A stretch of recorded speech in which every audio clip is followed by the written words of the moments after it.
მადლობთ მოწვევისთვის, მივესალმებით თქვენს მაყურებელს.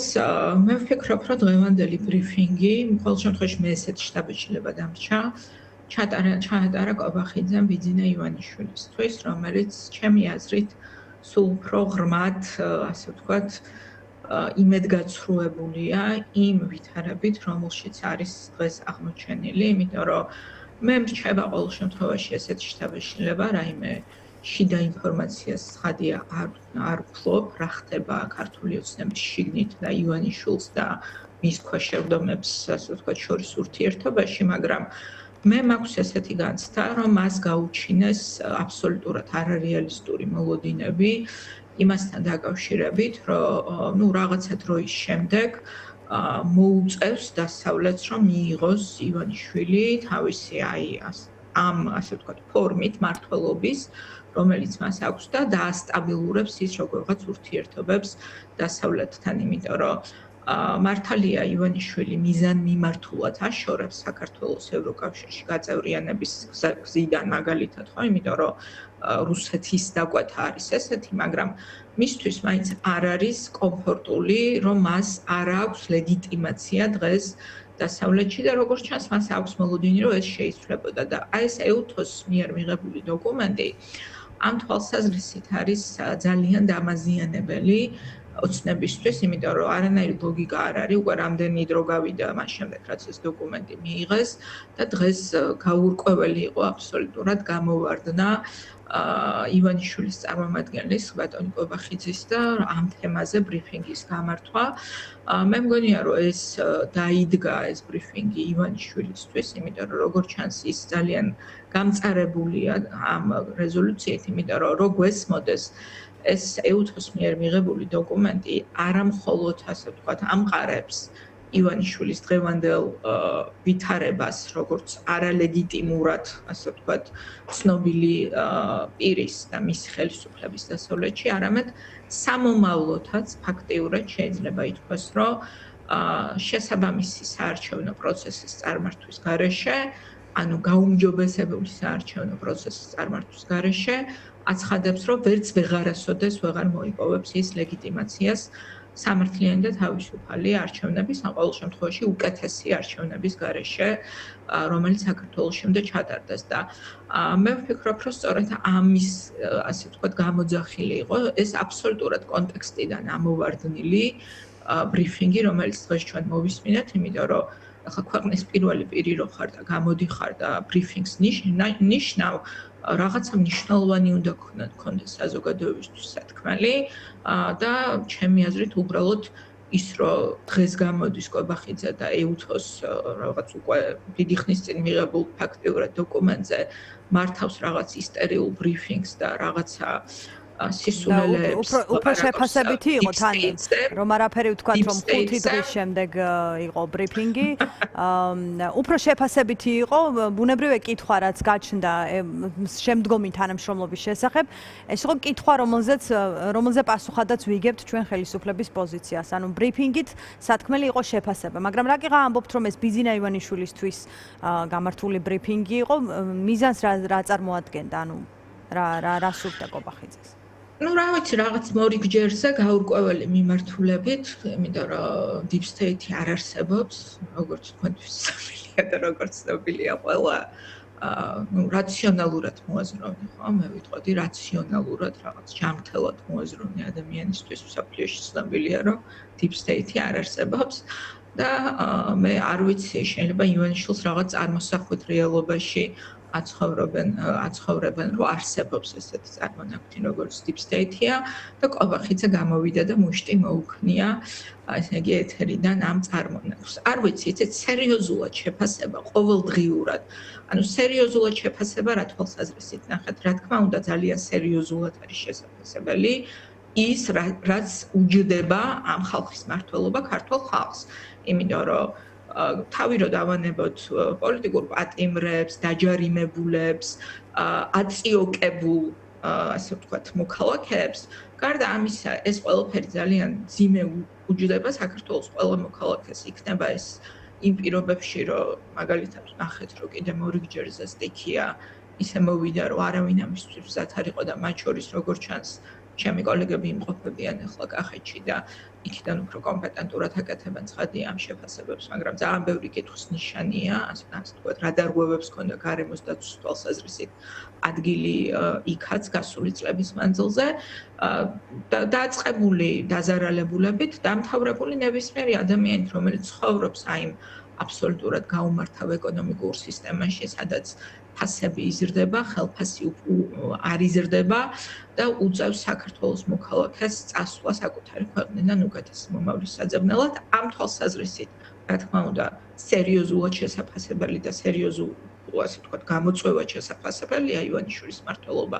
მაგრამ აი რაც შეეხება მათ რაღაცა მსგავს რაღაც გამონათქვამებს, როგორც დღეს ვნახეთ ეს რაღაცა წარმოუდგენელი ბრიფინგი, ამის სერიოზულად შეფასება და რაციონალური შეფასება სულ უფრო რთული ხდება. ერთი კითხვა მინდა დაგისვათ, თქვენ ხედავთ თუ არა ასევე გაცვლას გარდა იმისა, რომ თქვათ ასეთი შეთქმულების თეორიებით კიდევ ერთხელ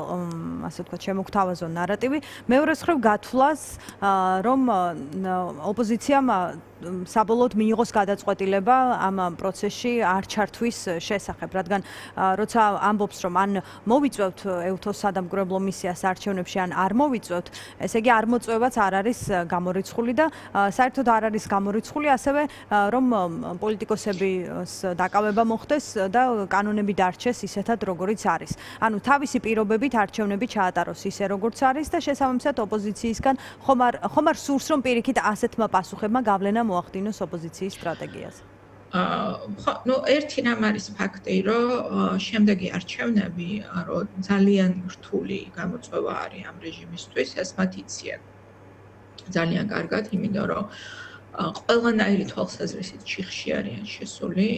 იმიტომ რომ მე ახლა არ ვიცი რა გადაწყვეტილებას მიიღებენ ამ პოლიტიკოსების დაპატიმრებაზე, ან პარტიების აკრძალვასთან დაკავშირებით, მაგრამ ერთი რამ არის ფაქტი, რომ ასე ვთქვათ, რაც უფრო შორს წავლენ და რაც უფრო გააღრმავებენ ავტოკრატიულ რეჟიმს, ეს უფრო გააღრმავებს მათ შორის შეიძლება ითქვას, რომ არჩევანსაც აღარ დაუტოვებს, ხო? მაგალითად ევროკავშირს იმისთვის, რომ დაიწყოს უკვე სანქციების პოლიტიკის გატარება ამ რეჟიმთან მიმართებაში. რაც შეეხება არჩევნებს, არჩევნები ლეგიტიმურად ჩვენს ქვეყანაში თუ არ ჩატარდა უკეთესი არჩევნები, გაჭირდება რომ გამოცხადდეს და ეს თქვა ეუთომ და მნიშვნელობა არ აქვს, ასე ვთქვათ, დღეს კობახიძე რა სიტყვის მოიწვევს, თუ არ მოიწვევს, თუ არ მოიწვევს, მით უფრო, ასე ვთქვათ, ძიმე იქნება. ჩემი აზრით, ზოგადად, ჩემი პოზიცია არის, რომ საარჩევნო ნიჰილიზმის დათესვა ეს არის ბიძინა ივანიშვილის ინტერესებში დღეს. ამიტომ იყო ჩვენი პოზიცია ყოველთვის, რომ თუ საპარლამენტო წარმომადგენლობაზე უარს შეიძლება რაღაც ლოგიკა ქონდეს, თუმცა ის თავისთავად დამაზიანებელია ცხადია, მაგრამ თავისი ლოგიკა ქონდა, ასე ვთქვათ, ამ ბრძოლაში. არჩევნებზე უარის თქმას არ აქვს არანაირი ლოგიკა, იმიტომ რომ ეს ჩემი აზრით და ამის გამო ძალიან დიდი თავდასხმების, ასე ვთქვათ, ობიექტიც გავხდი, გახსოვთ, როდესაც ვამბობდი, რომ ხელისუფლების ინტერესებშია, რომ არჩევნებში ოპოზიცია არ იყოს წარმოდგენილი და მე მგონი დღეს უკვე ეს ბევრმა ადამიანმა გაიაზრა, ან აზრით შეიცვალა. კი ბატონო, თუმცა არიან იმავე აზრზე, რაც აქამდე მათგანაც მოგვისმენია ოპოზიციის მეორე ნაწილისგან, რომ ამ პროცესში მონაწილეობა რაღაც იმიტაციაში თუ ფარსში მონაწილეობაა და ნახეთ, ჩვენ უნდა ბერკეტი არ აქვს ოპოზიციას, ასე ვთქვათ, ამ გარემოში წარმატების მისაღწევად. არანაირი სხვა ბერკეტი ოპოზიციას არ აქვს, ეს იყო ჩვენი პოზიცია და ამიტომ ამბობდით ჩვენ, რომ ყველგან თუნდაც უთანასწორო აბსოლუტურად ველზე ბრძოლის რაც არის არჩევნები არ შეიძლება რომ ჩვენ ჩავეხსნათ ამ ბრძოლის ასე ვთქვათ რეჟიმს და ეს არის ცალსახა. ანუ ერთი არის რომ ჩვენ მივიჩნევთ და ლელოს პოზიცია არის ამაზე ცნობილი რომ არჩევნები ეს არის მნიშვნელოვანი ბრძოლის არეალი, სადაც როგორი წესებიც არ უნდა იყოს, მათ შორის აბსოლუტურად არასამართლიანი. ჩვენ უარი არ უნდა ვთქვათ ბრძოლაზე, იმიტომ რომ ამით მხოლოდ ვაძლიერებთ ივანიშვილს და ამიტომ არ უნდა ვთქვათ უარი პირველ რიგში. მეორე არის თვითონ საარჩევნო პროცესი, როცა იქნება ეს არჩევნები როგორც არ იმართება და რა შედეგს მოიტანს ის და საერთაშორისო,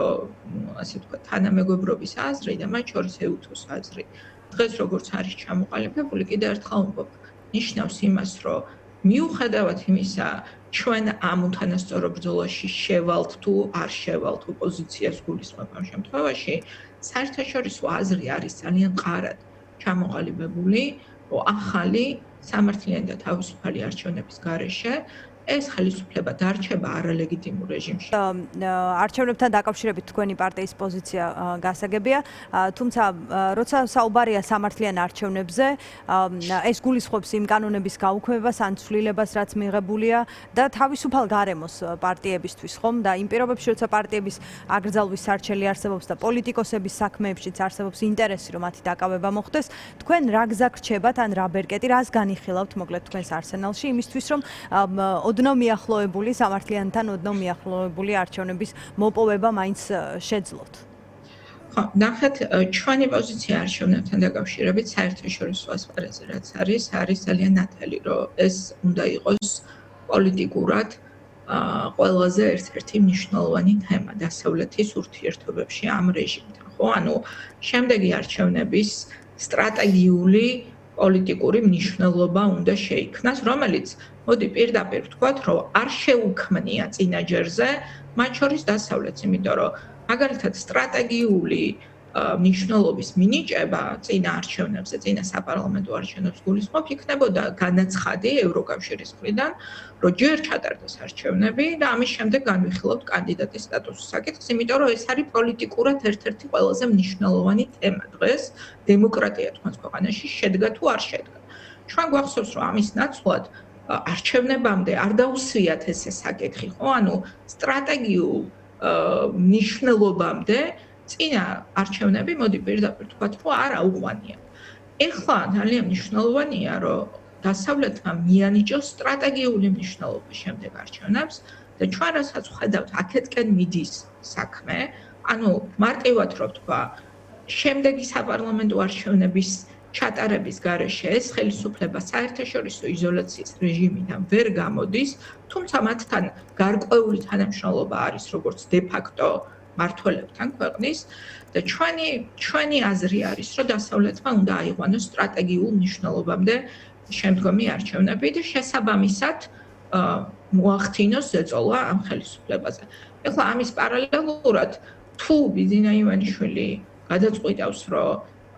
საწინააღმდეგო გზით წავიდეს, არ ვიცი, წავიდეს მაგალითად გზით, რომ აგრძელოს პარტიები, დააპატიმროს პოლიტიკოსები, უდანაშაულო, აბსოლუტურად უდანაშაულო ხალხი, რომელსაც ბიძინა ივანიშვილის სასამართლო სტანდარტითაც კი ვერაფერს ვერავინ ვერ უმტკიცებს, მით უფრო ღრმა ჩიხში შევა ივანიშვილი გარანტირებულად შემიძლია გითხრათ დასავლეთთან ურთიერთობებში და მით უფრო ჩიხში შევა ქვეყნის შიგნით და ამიტომ ახლა წინასწარ ჩვენი პოლიტიკური პოზიციონირება არის გასაგები, რომ ჩვენ არჩევნებზე ბრძოლა მიგვაჩნია მნიშვნელოვან პოლიტიკურ, ასე ვთქვათ, ამოცანად და ამიტომ ჩვენი ნებით უარი არ თქვით არც ერთ არჩევნებში მონაწილეობაზე. მათ შორის ადგილობრივი არჩევნების დროს დაპატიმრებული იყვნენ ჩვენი ლიდერები და მიუხედავად ამისა ჩვენ უარი არ ვთქვით არჩევნებში მონაწილეობაზე. ამიტომ ერთი რამ შემიძლია დანამდვილებით გითხრათ, რომ არავის დაპატიმრება არ იმოქმედებს ჩვენს გადაწყვეტილებაზე, ჩვენ რა მიგვაჩნია პოლიტიკურად სწორი. უკეთესი იქნება ცხადია, მე ჩემას ვამბობ ამ შემთხვევაში, თუ მნიშვნელოვან ნაწილს ოპოზიციის, მოდი ესე ვთქვათ, რაღაც ბირთვს ოპოზიციური წარმომადგენლობის ექნება ერთი აზრი ცხადია ამ საკითხზე, სამწუხაროა, რომ ესეთი აზრი ჩემთვის პირადად სამწუხაროა, რომ ვერ შედგა ადგილობრივ არჩევნებზე, მაგრამ მე აქ იმედს ვიტოვებ, რომ რაღაცა დასკვნა ყველამ გამოიტანა გასული ძალიან მნიშვნელოვანი წელიწადიდან ჩვენი ქვეყნის პოლიტიკურ ცხოვრებაში, რომელსაც ბევრი რამ დაგვანახა, მე ვფიქრობ. და ბევრი ილუზიისგანაც შეიძლება ბევრი ადამიანი გაათავისუფლოს. კი ბატონო. როცა თქვენ ამბობთ, რომ სტრატეგიული მნიშვნელობის მინიჭება იქნებოდა სასარგებლო იმისთვის, რომ არჩევნები თავისუფლად და სამართლიან გარემოში ჩატარდეს, ალბათ პარალელურად მარტივად წარმოგვიდგენია, რა იქნებოდა ამ შემთხვევაში ქართული ოცნების ნარატივი, რადგან ჩვენ გვახსოვს ხელისუფლების განცხადებები, ისინი აპელირებენ პაվել ჰერჩინსკის არჩევნებამდე გაკეთებულ განცხადებაზე, რომ ქართული ოცნების პირობებში ევროინტეგრაციის ინტეგრაციის პროცესი შეჩერებულია და მას მიიჩნევენ არჩევნებში ჩარევის მცდელობად. ამიტომ თუ კი ევროკავშირი ასე დააყენებს ამ საკითხს, ეს შეიძლება თუ არა ასე მიიღოს საზოგადოების ძალიან მარტივია. ნახეთ, ძალიან მარტივია სინამდვილეში. ევროკავშირი ეს არის დემოკრატიული სახელმწიფოების გაერთიანება. დემოკრატიული სახელმწიფოების კლუბში რომ მოხვდა, უნდა იყო დემოკრატია. არსებობს ევროკავშირი არის მართალია კობახიძე მოთქვავს მათ ეკონომიკურ მდგომარეობაზე, მაგრამ სინამდვილე არის ის, რომ ევროკავშირი არის დღეს მსოფლიოს ალბათ ერთ-ერთი მთავარი არა მხოლოდ ეკონომიკური მოთამაშე, არამედ განსაკუთრებით ევროპის კონტინენტზე უსაფრთხოების თვალსაზრისითაც ევროკავშირი კობახიძე შეუძლია საკუთარ თანამოაზრეებს მოусმინოს მოსკოვში, იმიტომ რომ სხვისი არც ჯერა, როგორ მოთქვავენ რუსეთში, რომ ევროკავშირი ხდება არა მხოლოდ პოლიტიკური, არამედ ფაქტიურად უსაფრთხოების და სამხედრო, ასე ვთქვათ, განზომილების მქონე გაერთიანება, რომელიც აპირებს, რომ დაიცვას თავისუფალი სამყაროს და დემოკრატიული სამყაროს ღირებულებები ევროპის კონტინენტზე, ნატოს ფარგლებშიც და ევროკავშირის შესაძლებლობების გაზრდითაც. იმისთვის, რომ ჩვენ ამ გაერთიანებაში აღმოვჩნდეთ, ჩვენ უნდა ვიყოთ დემოკრატიული ქვეყანა. ამიტომ დემოკრატიული არჩევნების ჩატარებას რო გთხოვს ევროკავშირი, ეუბნება, რომ შენ უნდა მაჩვენო, რომ შენი ადგილი არის ევროკავშირში და თუ ეს არ უნდა კობახიძეს და ივანიშვილს, მათ შეუძლიათ კიდევ ერთხელ მე რამდენჯერ მოგუწოდებ, რომ გამოიწვიონ უკან ევროკავშირში გაწევრიანებაზე განაცხადი, გამოიწვიონ უკან და თქვან, რომ ჩვენ აღარ ვაპირებთ ევროკავშირში გაწევრიანებას, იმიტომ რომ დემოკრატიული არჩევნების გარეშე საქართველოს ნულოვანი შანსი აქვს მაინც ევროკავშირში გაწევრიანებას. დემოკრატიული არჩევნები რო აუცილებლად დასრულდება ივანიშვილის ხელისუფლების შეწყვეტ, ეს იცის ყველაზე კარგად თავად ბიძინა ივანიშვილმა და ამიტომ ებრძვის დღეს ის არჩევნების იდეას. მადლობა სალომე სამადაშვილს, კოალიცია ძლიერი საქართველოს ერთ-ერთი ლიდერი იყო ჩვენი გადაცემის სტუმარი. დღის ამბები ამით დასრულებულია. თქვენ ცენტრალური საინფორმაციო გამოშვება გელოდებათ. მადლობა რომ გვიყურეთ. ნახვამდის.